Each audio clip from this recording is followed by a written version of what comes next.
Une goutte d'eau à peine Rochefort fut-il sorti, que madame Bonacieux rentra. Elle trouva Milady le visage riant. « Eh bien, dit la jeune femme, ce que vous craignez est donc arrivé, ce soir ou demain le cardinal vous envoie prendre ?»« Qui vous a dit cela, mon enfant ?» demanda Milady.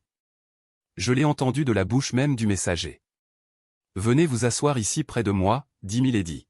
« Me voici. Attendez que je m'assure si personne ne nous écoute. » « Pourquoi toutes ces précautions ? Vous allez le savoir. » Milady se leva et alla à la porte, l'ouvrit, regarda dans le corridor, et revint se rasseoir près de madame Bonacieux. « Alors, dit-elle, il a bien joué son rôle. »« Qui cela ? » ?»« Celui qui s'est présenté à l'abbesse comme l'envoyé du cardinal. »« C'était donc un rôle qu'il jouait ? » ?»« Oui, mon enfant. »« Cet homme n'est donc pas, cet homme, dit Milady en baissant la voix, c'est mon frère. »« Votre frère » s'écria madame Bonacieux.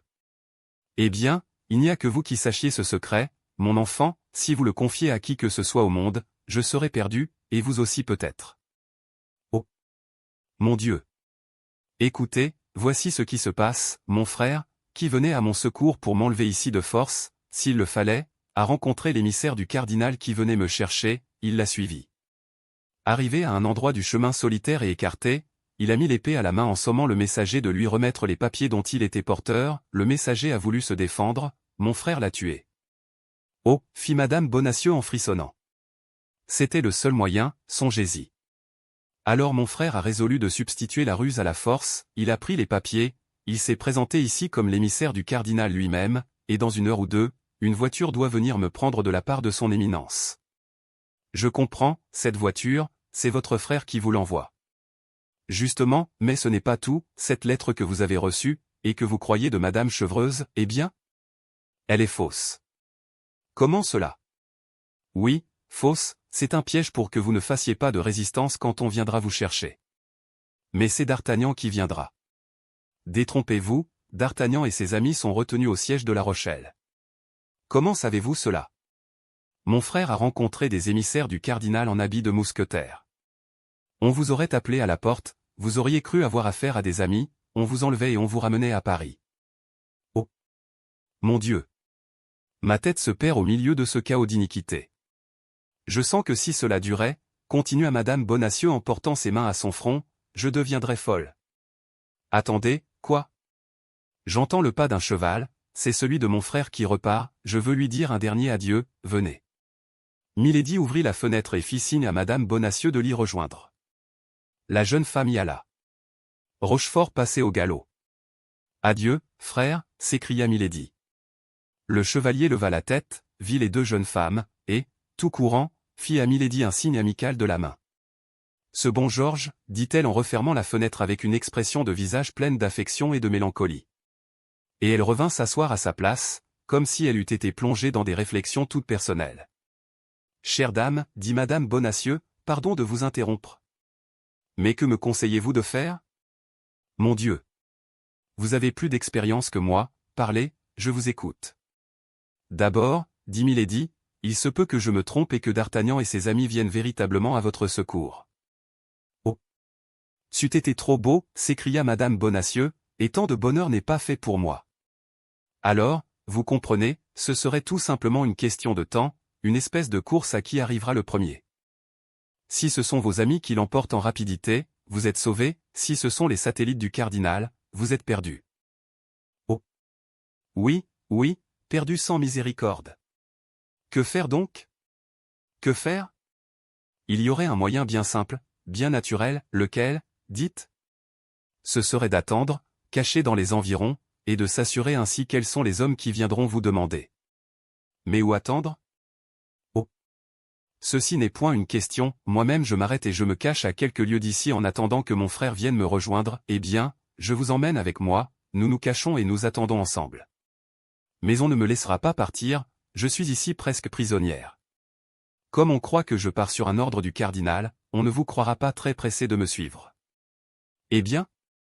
Eh bien, la voiture est à la porte, vous me dites adieu, vous montez sur le marchepied pour me serrer dans vos bras une dernière fois, le domestique de mon frère qui vient me prendre est prévenu, il fait un signe au postillon, et nous partons au galop. Mais D'Artagnan, s'il vient ? Ne le saurons-nous pas? Comment? Rien de plus facile. Nous renvoyons à Béthune ce domestique de mon frère, à qui, je vous l'ai dit, nous pouvons nous fier, il prend un déguisement et se loge en face du couvent, si ce sont les émissaires du cardinal qui viennent, il ne bouge pas, si c'est M. d'Artagnan et ses amis, il les amène où nous sommes. Il les connaît donc? Sans doute, n'a-t-il pas vu M. d'Artagnan chez moi? Oh! Oui, oui, vous avez raison, ainsi, tout va bien, tout est pour le mieux, mais ne nous éloignons pas d'ici. À 7 ou 8 lieues tout au plus, nous nous tenons sur la frontière par exemple, et à la première alerte, nous sortons de France. Et d'ici là, que faire? Attendre. Mais s'ils arrivent? La voiture de mon frère arrivera avant eux. Si je suis loin de vous quand on viendra vous prendre, à dîner ou à souper, par exemple? Faites une chose. Laquelle? Dites à votre bonne supérieure que, pour nous quitter le moins possible, vous lui demanderez la permission de partager mon repas. Le permettra-t-elle? Quel inconvénient y a-t-il à cela? Oh! Très bien, de cette façon nous ne nous quitterons pas un instant. Eh bien, descendez chez elle pour lui faire votre demande. Je me sens la tête lourde, je vais faire un tour au jardin. Allez, et où vous retrouverai-je? Ici dans 1 heure. Ici dans 1 heure, oh! Vous êtes bonne et je vous remercie. Comment ne m'intéresserais-je pas à vous? Quand vous ne seriez pas belle et charmante, n'êtes-vous pas l'ami d'un de mes meilleurs amis? Cher d'Artagnan, oh! Comme il vous remerciera. Je l'espère bien. Allons. Tout est convenu, descendons. Vous allez au jardin? Oui. Suivez ce corridor, un petit escalier vous y conduit. À merveille. Merci. Et les 2 femmes se quittèrent en échangeant un charmant sourire. Milady avait dit la vérité, elle avait la tête lourde, car ses projets mal classés s'y heurtaient comme dans un chaos. Elle avait besoin d'être seule pour mettre un peu d'ordre dans ses pensées. Elle voyait vaguement dans l'avenir, mais il lui fallait un peu de silence et de quiétude pour donner à toutes ses idées, encore confuses, une forme distincte, un plan arrêté.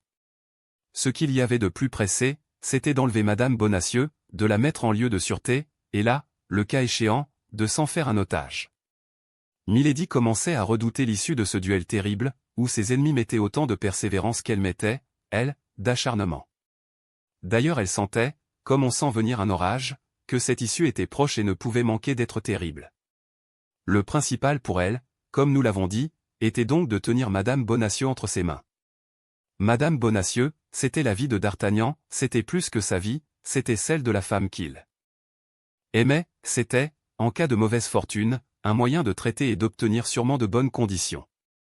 Or, ce point était arrêté, Madame Bonacieux, sans défiance, la suivait, une fois cachée avec elle à Armentières, il était facile de lui faire croire que d'Artagnan n'était pas venu à Béthune.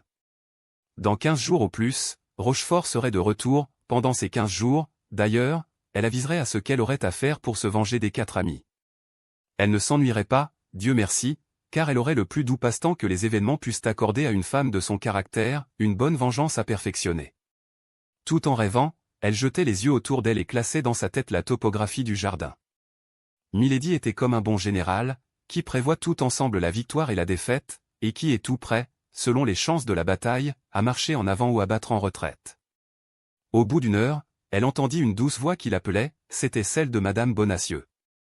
La bonne abbesse avait naturellement consenti à tout, et, pour commencer, elles allaient souper ensemble. En arrivant dans la cour, elles entendirent le bruit d'une voiture qui s'arrêtait à la porte. « Entendez-vous » dit-elle. « Oui, le roulement d'une voiture. C'est celle que mon frère nous envoie. » « Oh ! Mon Dieu ! Voyons, du courage. » On sonna à la porte du couvent, Milady ne s'était pas trompée.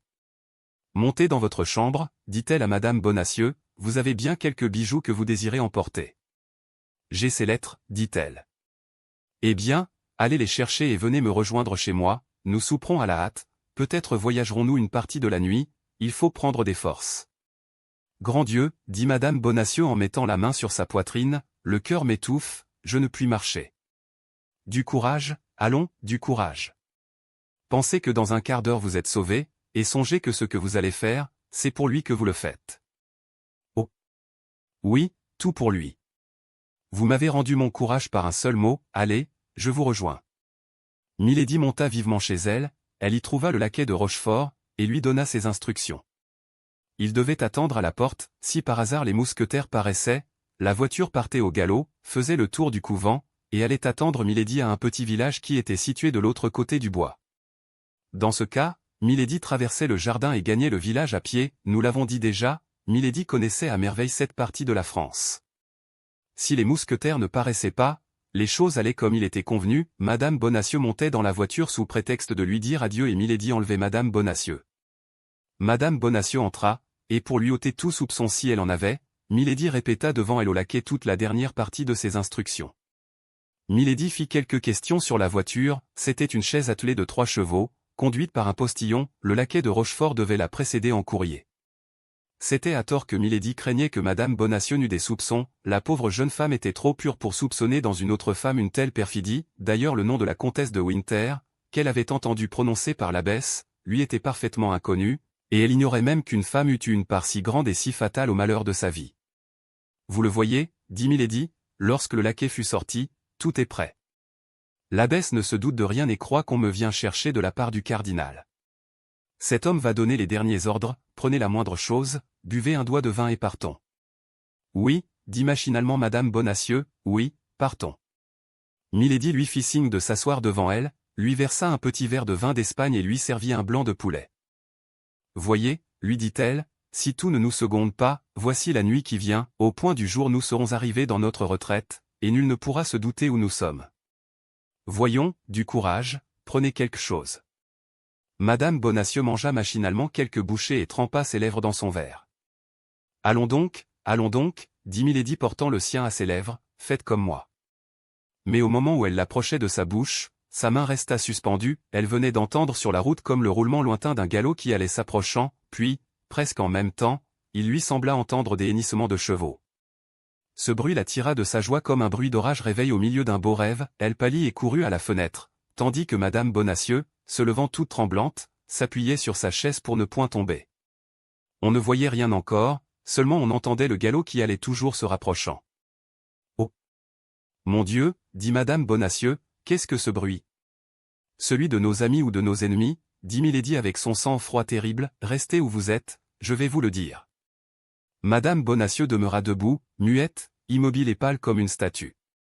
Le bruit devenait plus fort, les chevaux ne devaient pas être à plus de 150 pas, si on ne les apercevait point encore, c'est que la route faisait un coude. Toutefois, le bruit devenait si distinct qu'on eût pu compter les chevaux par le bruit saccadé de leurs fers. Milady regardait de toute la puissance de son attention, il faisait juste assez clair pour qu'elle pût reconnaître ceux qui venaient. Tout à coup, au détour du chemin, elle vit reluire des chapeaux galonnés et flotter des plumes, elle compta 2, puis 5 puis 8 cavaliers, l'un d'eux précédait tous les autres de 2 longueurs de cheval. Milady poussa un rugissement étouffé. Dans celui qui tenait la tête elle reconnut d'Artagnan. « Oh! Mon Dieu! Mon Dieu !» s'écria Madame Bonacieux, « qu'y a-t-il donc ?»« C'est l'uniforme des gardes de M. le cardinal, pas un instant à perdre, » s'écria Milady. « Fuyons, fuyons. »« Oui, oui, fuyons, » répéta Madame Bonacieux, mais sans pouvoir faire un pas, clouée qu'elle était à sa place par la terreur. On entendit les cavaliers qui passaient sous la fenêtre. « Venez donc. Mais venez donc. » s'écriait Milady en essayant de traîner la jeune femme par le bras. Grâce au jardin, nous pouvons fuir encore, j'ai la clé, mais hâtons-nous, dans 5 minutes il serait trop tard. Madame Bonacieux essaya de marcher, fit 2 pas et tomba sur ses genoux. Milady essaya de la soulever et de l'emporter, mais elle ne put en venir à bout.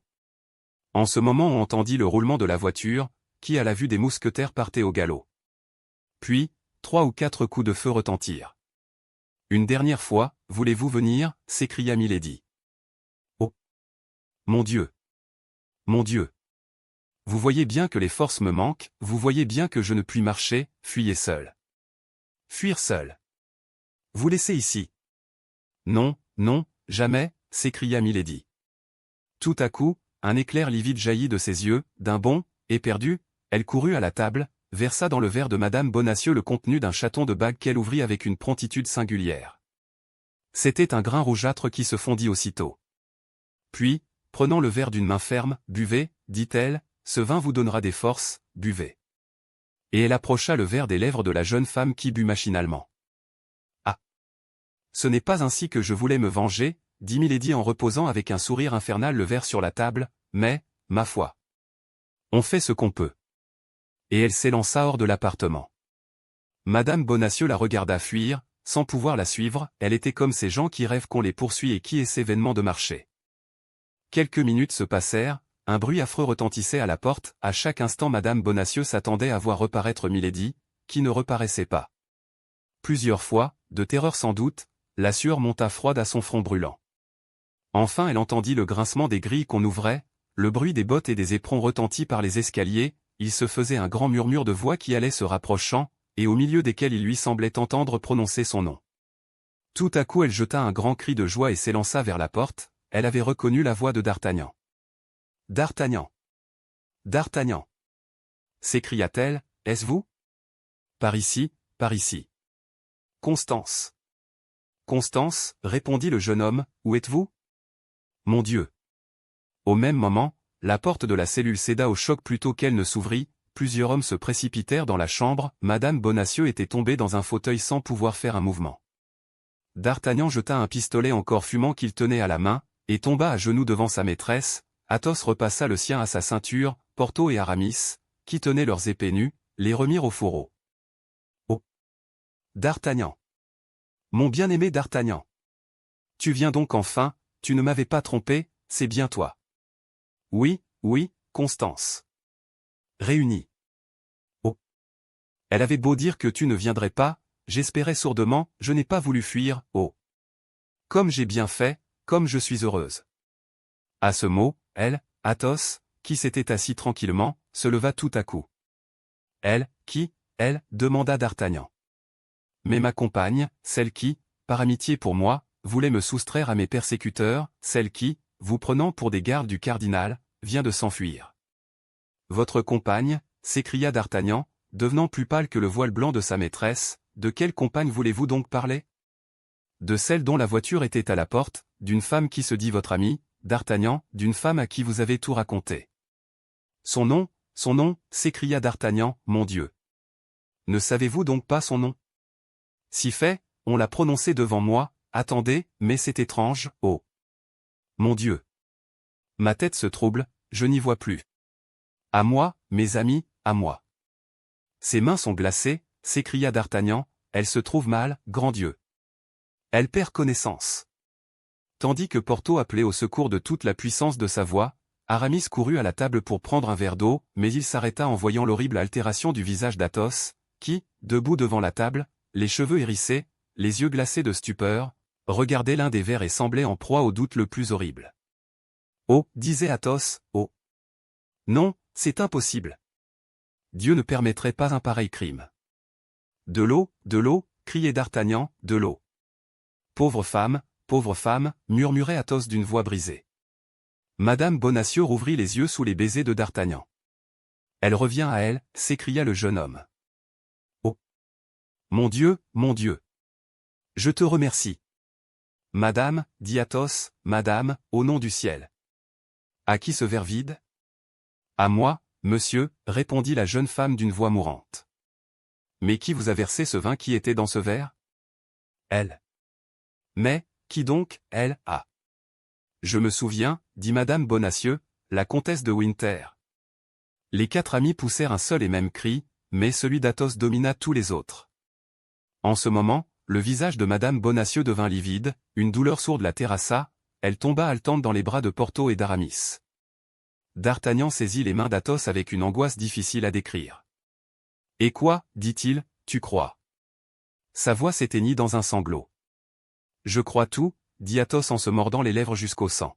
« D'Artagnan, s'écria Madame Bonacieux, où es-tu ? Ne me quitte pas, tu vois bien que je vais mourir. » D'Artagnan lâcha les mains d'Athos, qu'il tenait encore entre ses mains crispées, et courut à elle. Son visage si beau était tout bouleversé, ses yeux vitreux n'avaient déjà plus de regard, un tremblement convulsif agitait son corps, la sueur coulait sur son front. « Au nom du ciel ! Courez appeler Porthos, Aramis, demandez du secours. »« Inutile, dit Athos, inutile, au poison qu'elle verse il n'y a pas de contrepoison. »« Oui, du secours, murmura Madame Bonacieux, du secours. » Puis, rassemblant toutes ses forces, elle prit la tête du jeune homme entre ses deux mains, le regarda un instant comme si toute son âme était passée dans son regard, et, avec un cri sanglotant, elle appuya ses lèvres sur les siennes. « Constance ! Constance !» s'écria d'Artagnan. Un soupir s'échappa de la bouche de Madame Bonacieux, effleurant celle de d'Artagnan. Ce soupir, c'était cette âme si chaste et si aimante qui remontait au ciel. D'Artagnan ne serrait plus qu'un cadavre entre ses bras. Le jeune homme poussa un cri et tomba près de sa maîtresse, aussi pâle et aussi glacé qu'elle. Porthos pleura, Aramis montra le poing au ciel, Athos fit le signe de la croix. En ce moment un homme parut sur la porte, presque aussi pâle que ceux qui étaient dans la chambre, et regarda tout autour de lui, vit Madame Bonacieux morte et d'Artagnan évanoui. Il apparaissait juste à cet instant de stupeur qui suit les grandes catastrophes. « Je ne m'étais pas trompé, dit-il, voilà M. d'Artagnan, et vous êtes ses trois amis, messieurs Athos, Porthos et Aramis. » Ceux dont les noms venaient d'être prononcés regardaient l'étranger avec étonnement, il leur semblait à tous trois le reconnaître. « Messieurs, reprit le nouveau venu, vous êtes comme moi à la recherche d'une femme qui, ajouta-t-il avec un sourire terrible, a dû passer par ici, car j'y vois un cadavre. » Les trois amis restèrent muets, seulement la voix comme le visage leur rappelait un homme qu'ils avaient déjà vu, cependant, ils ne pouvaient se souvenir dans quelles circonstances. « Messieurs, continua l'étranger, puisque vous ne voulez pas reconnaître un homme qui probablement vous doit la vie 2 fois, il faut bien que je me nomme, je suis Lord de Winter, le beau-frère de cette femme. » Les trois amis jetèrent un cri de surprise. Athos se leva et lui tendit la main. « Soyez le bienvenu, milord, dit-il, vous êtes des nôtres. »« Je suis parti 5 heures après elle de Portsmouth, dit Lord de Winter, je suis arrivé 3 heures après elle à Boulogne, je l'ai manqué de 20 minutes à Saint-Omer, enfin, à Lillers, j'ai perdu sa trace. J'allais au hasard, m'informant à tout le monde, quand je vous ai vu passer au galop, j'ai reconnu M. d'Artagnan. Je vous ai appelé, vous ne m'avez pas répondu, j'ai voulu vous suivre, mais mon cheval était trop fatigué pour aller du même train que les vôtres. Et cependant il paraît que malgré la diligence que vous avez faite, vous êtes encore arrivé trop tard. Vous voyez, dit Athos en montrant à Lord de Winter Madame Bonacieux morte et d'Artagnan que Porthos et Aramis essayaient de rappeler à la vie. Sont-ils donc morts tous deux, demanda froidement Lord de Winter. Non, heureusement, répondit Athos, M. d'Artagnan n'est qu'évanoui. Ah. Tant mieux, dit Lord de Winter. En effet, en ce moment d'Artagnan rouvrit les yeux. Il s'arracha des bras de Porthos et d'Aramis et se jeta comme un insensé sur le corps de sa maîtresse. Athos se leva, marcha vers son ami d'un pas lent et solennel, l'embrassa tendrement, et, comme il éclatait en sanglots, il lui dit de sa voix si noble et si persuasive, « Ami, sois homme, les femmes pleurent les morts, les hommes les vengent. » « Oh. Oui, dit d'Artagnan, oui. Si c'est pour la venger, je suis prêt à te suivre. » Athos profita de ce moment de force que l'espoir de la vengeance rendait à son malheureux ami pour faire signe à Porthos et à Aramis d'aller chercher la supérieure. Les deux amis la rencontrèrent dans le corridor, encore toute troublée et tout éperdue de tant d'événements, elle appela quelques religieuses, qui, contre toutes les habitudes monastiques, se trouvèrent en présence de 5 hommes. « Madame, dit Athos en passant le bras de d'Artagnan sous le sien, nous abandonnons à vos soins pieux le corps de cette malheureuse femme. Ce fut un ange sur la terre avant d'être un ange au ciel. Traitez-la comme une de vos sœurs, nous reviendrons un jour prier sur sa tombe. » D'Artagnan cacha sa figure dans la poitrine d'Athos et éclata en sanglots. « Pleure, dit Athos, pleure, cœur plein d'amour, de jeunesse et de vie. Hélas! Je voudrais bien pouvoir pleurer comme toi. » Et il entraîna son ami, affectueux comme un père, consolant comme un prêtre, grand comme l'homme qui a beaucoup souffert. Tous 5, suivis de leurs valets, tenant leurs chevaux par la bride, s'avancèrent vers la ville de Béthune, dont on apercevait le faubourg, et ils s'arrêtèrent devant la première auberge qu'ils rencontrèrent. « Mais, dit d'Artagnan, ne poursuivons-nous pas cette femme? » « Plus tard, dit Athos, j'ai des mesures à prendre. »« Elle nous échappera, reprit le jeune homme, elle nous échappera, Athos, et ce sera ta faute. »« Je réponds d'elle, dit Athos. » D'Artagnan avait une telle confiance dans la parole de son ami, qu'il baissa la tête et entra dans l'auberge sans rien répondre. Porthos et Aramis se regardaient, ne comprenant rien à l'assurance d'Athos. Lord de Winter croyait qu'il parlait ainsi pour engourdir la douleur de d'Artagnan. « Maintenant, messieurs, dit Athos lorsqu'il se fut assuré qu'il y avait 5 chambres de libre dans l'hôtel, retirons-nous chacun chez soi, d'Artagnan a besoin d'être seul pour pleurer et vous pour dormir. Je me charge de tout, soyez tranquilles. Il me semble cependant, dit Lord de Winter, que s'il y a quelques mesures à prendre contre la comtesse, cela me regarde, c'est ma belle-sœur. Et moi, dit Athos, c'est ma femme. D'Artagnan tressaillit, car il comprit qu'Athos était sûr de sa vengeance, puisqu'il révélait un pareil secret. Porthos et Aramis se regardèrent en pâlissant. Lord de Winter pensa qu'Athos était fou. Retirez-vous donc, dit Athos, et laissez-moi faire. Vous voyez bien qu'en ma qualité de mari cela me regarde. Seulement, d'Artagnan, si vous ne l'avez pas perdu, remettez-moi ce papier qui s'est échappé du chapeau de cet homme et sur lequel est écrit le nom de la ville. Ah, dit d'Artagnan, je comprends, ce nom écrit de sa main, tu vois bien, dit Athos, qu'il y a un Dieu dans le ciel. HTML chapitre Elixiv. L'homme.